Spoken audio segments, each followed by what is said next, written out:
So again, there are many things that I'm gonna have to introduce to you, and I'm gonna try and split them up. But make sure that with Object Snap, you know which checkboxes you're putting on when you're working. So what I mean by that is when you have them all checked on, and you might think, oh, I'm just going to err on the side of caution and check everything. Well, then when you activate a command and you try to select something, then you have all of these different call signs that you're trying to battle with at the same time. You've got midpoints, endpoints, intersections, near, which is really bad for you at this point, and vertexes, or vertices. So just be careful that you're not putting on too much. You only want to use the type of snap that you want to use. And eventually what you'll find is that there are some that you want to leave on all the time and some that you want to primarily leave off all the time. So I am going to start us off with just using end point. And project should be off. So project is kind of a whole different sort of animal. We right now are working in 3 dimensions, and we're going to be working to start with a blend of sort of a blend of data input where we're actually putting in X, Y, and Z coordinates and using endpoint snaps to start. And then we'll start to get, get a little more intuitive about it. So let's create our first subtractive geometry. But in order to do so, I want to talk to you first about file management. So you noticed that when I created a second geometry, and I didn't ask you to do this along with me, but when I created a second geometry, I put it on a separate layer. Layers are incredibly important for managing the organization of your file. How many of you are familiar with the idea of layers in a digital file? Okay, so about half of you have heard the term before and know sort of kind of what it's about. Photoshop, for those of you, and there was a lot of people in here, or there were a lot of people in here that raised their hand when I mentioned Photoshop. Photoshop has layers. The layers in Photoshop are very much exactly the way that they're described in title. They are layered on top of one another. They have an organization in the list where whatever item is all the way at the top sits actually on top of the other layer. So if you have 2 images on top of one another with no modifications, you will only see the top image, and you won't see the one below it. Here, there is no property that determines any kind of priority between the layers. It's strictly for organizational purposes and visibility purposes only in the effect that you're either locking layers or turning them off so that you only see certain ones at that time. But everything exists in real time, real space. So anyway, what you probably have when you started is just the default layer. You might have, I don't know what the standard image is on your document or your initialization process, but you might actually have 5 layers that showed up. So raise your hand if you only have 1. Raise your hand if any of you have 5. Okay, so everybody just has 1, it seems. All right. It used to be that the files would start off with 5 layers, but that's good because what you've created so far is on the default layer. We can add new layers. So if I want to just create a subtractive box, right, one that's just there to delete things using that geometry, and I'll explain what that means in a bit, you just click this icon in the top left corner for new layer.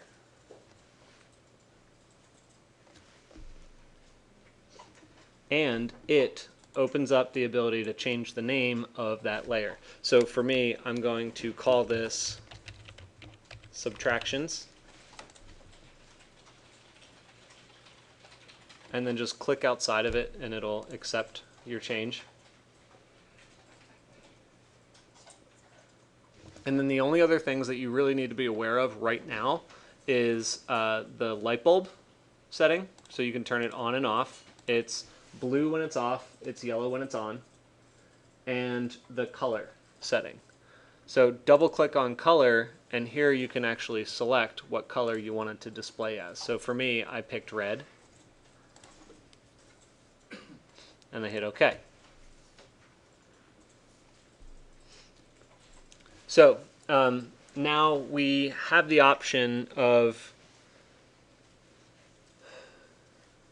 well, I'll explain it this way. There are probably at least 10 different ways that you can generate a particular geometry at any given time. Now you know 3 primary ways. You could either just type in the geometry in every single case. You can have a blend of snapping to an object and then typing in the rest of it, or you can just snap to everything if you have that available to you. What you need to become skilled at over time, and you will, it's relatively easy, is visualizing what information you have available to you and then deciding which one is going to give you the shortest path to the desired result. Is that confusing to anyone? Okay, so the way that that looks is if I am going to create, if I'm going to create this cut, which on this model is this cut, right? You might think that I could just draw that box on the top view, but I can't because it's actually 3-dimensional. If you look at the side view here, it has depth. So what I have to do, and you can actually draw lines across the surfaces of the box and use the lines to create a cut. Is that the fastest way? Probably not. What might be faster? Right, making a box. Because a box, you could draw every single line and you could snap one point to the next point, to the next point, to the next point, to the next point, typing in your distances all the way. Or you could just anchor it to a point, tell it how big you need it to be, so you just say that big, and that big, and then you move it into place. Or if you have the option to actually snap into place, you can snap directly into place and then create your geometry. What I find is that oftentimes, rather than dealing with a very finicky polar tracking or smart tracking setup, I like to just anchor onto a very obvious point, create my geometry, and then move it to the place that I want to cut it from. I'll explain what polar tracking is here in a second. So back into Rhino. I'm going to make this big and work primarily in 3 dimensions unless I'm referencing other views. To activate the subtractions layer and make that the layer that I'm generating geometry on, double click it, and you'll see that the checkbox, or the check symbol, is next to the subtractions layer rather than the default layer. And now the default layer has the light bulb and subtractions doesn't. You cannot hide the active layer. Active layer will always be on. So now I'm creating a box. In the PDF, I'm looking over here and I see that it is in the top view 10 feet right there by 4 feet. And then I need to find the other view, the right side view. So just real quick, orientation wise, we set this up so that if this is the top view, this is your X, that's your Y, which means that down here, the face that's folded under is the front view. The face that's folded back is the back view. And then if you're looking at the front view and the top view, the one that folds back that way is the right view, and this is the left view. Okay, so there are tons of visualization exercises that you can go through to make that a more intuitive thing, but really I think the best way is to continue to just jump down to this and look at what it means. So let's get back to that geometry. You see it right there. It's that cut. So this is the, yes? Oh. So this is the right view, and now we see that our third dimension is actually 7 feet. So we've got 10 feet by 4 feet by 7 feet. So it's getting a little bit crazy here. Like I said, you can try and place it correctly, but you have to do math. If I'm going to place the bottom left corner, or the bottom right corner, sorry, of the cut, let me go back to the top view. There. If I'm going to place the bottom right corner of that cut and then generate my geometry from there, I need to take 24 feet and place it 10 feet off. So my center point, if I can anchor it by the center point, is 12 feet.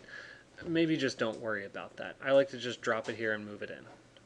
Polar tracking wise, you can try to place it, but this is what it looks like. So I've got subtraction on, box I'm going to activate, and so look at right next to object snap. This is the next very important feature that you should be aware of. Right next to object snap, there's one that should have defaulted to blue. It's called Smart Track. Smart Track is going to allow you to hover over a particular point, object snap point, and it'll turn white. And that's your first cue that you've turned on a tracking method. So once you pull off of a tracked point, it gives you a line. So that white line now, as long as I keep my mouse or my crosshair in relatively close proximity, will be exactly along that axis. Now I can type how far off I want it to go. I don't know if it actually works this way anymore. I don't use this very often. Okay, so it did do it. So you can type how far off that line you want it to go if you know precisely how far you want to place it. So for this feature, it's going to work out all right to move off of that corner and place it in that location. So hover over that endpoint and then drag it back across the edge, and you can type in 10 feet. So now you see that it placed it 10 feet off of that corner, and I'm ready to start creating my subtractive geometry.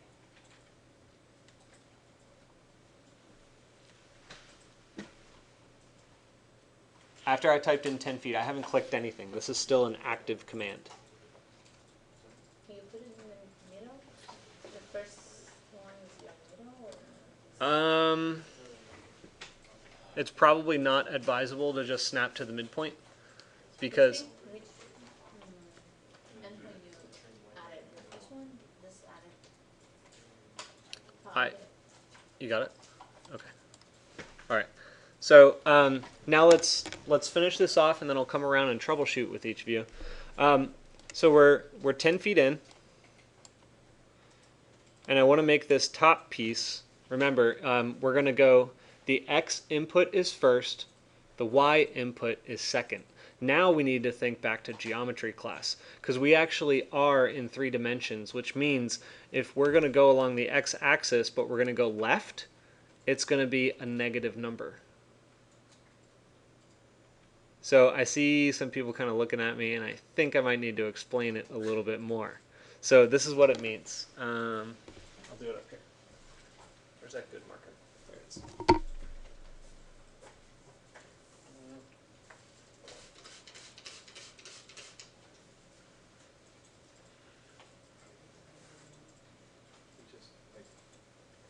Okay, if you recall, back in, all the way back to your elementary education, right? This is the stuff that you just forget so quickly, right?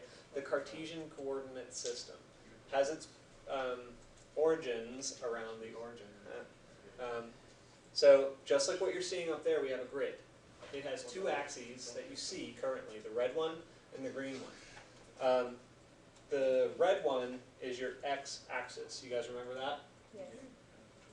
The green one is your y-axis, right? So we have been working with positive numbers. So when we created our base, we went 24 points out and 24 points this way to create the base of our box, right? You guys get that currently. So remember what I said. We've got x, comma, y. When we went here, our x was positive, and our y is positive. So if we need to go left, x is negative, y is positive. Oops. And then if we're going to go right and then down, X positive, Y negative. right, x positive, y negative. And then left and down. Negative, negative. Both are negative. Good, thank you. Does anybody not remember that? Okay, I think we all remember that. If not, let's chat a little bit and get you caught up on that. So look at where our axes are, and then look at where we're trying to draw the geometry. I've placed us in a position that's going to take us from here. Remember, the midpoint is about there. I stopped short of the midpoint, which means when I draw this geometry, I'm going to first go left and then go up, in reference to where the current axes are. So that's why they're there. That's why you see the red line and the green line. So you know where you're operating. So now our values are this. We're going to go 10 feet over to the left and 4 feet up. So we're going to say at, yeah, remember we got to do at because now we're not at the origin, at 10 feet, comma, 4 feet. Oh, sorry, negative 10 feet.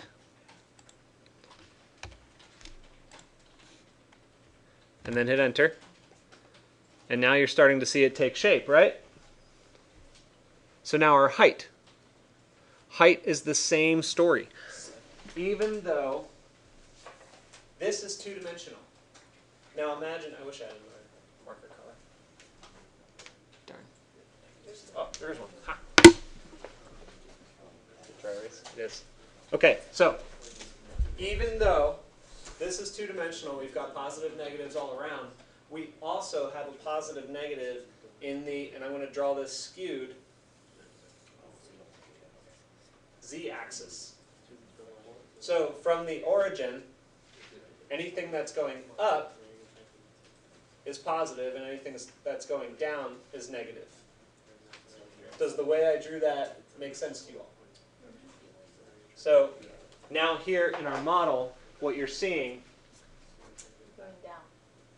you have a little icon here that tells you which direction the x, y, and z are, so that if you accidentally roll your perspective upside down, you'll be able to tell whether or not you have it backwards. So currently, the direction of the z is going up, which means that's the direction for positive.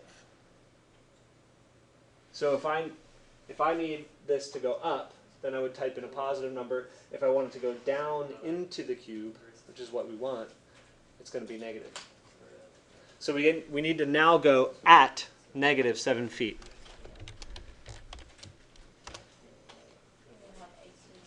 Oh, did I type it wrong? Oh, that's right. I'm sorry. No, you don't need at for this. Thank you. You don't need at for this because it's referential to the base plane, so it already has its origin. So this is just negative 7 feet. It said unknown command. I just tried it because I forgot about that. So yeah, it'll tell you unknown command and it'll ask you for the information again. Yes. We had a mouse with like up and just type the 7, it's going to be 7, and down is going to be 7. Oh no, we have to write it negative 7. You have to write negative 7 because even if your mouse is below when you do it, it still takes a positive number and goes up. Oh. Okay. Any other questions before I stop the video and make sure that we're all on par? I guess just to be clear, so when we're going to choose the space that we want to subtract from, we're going to click on the new box, and we're going to drag our mouse to the corner, or whatever part of the box we want to go to, and then from there, before we click anything, we're going to move it, and it's going to have that weird tracking. Smart track, yeah. Smart track, and then from there we can like specifically enter the dimension that we want to be at. Mm-hmm. Yeah. So I'll show you again in the next video. I'll do like another one with an array, and then I'm going to release you guys to try a few on your own. So recap, everybody. Can I gather your attention real quick before I stop the video? Recap is activate the box command. You're going to have object snap and smart track on. You're going to hover over a corner, and then move it into place off of that corner. You might have to do some math to figure out exactly where it goes. But then from that point you use referential data input to start your new box that you're going to use to subtract. Okay, so I'm going to stop the video and I'll get everybody caught up.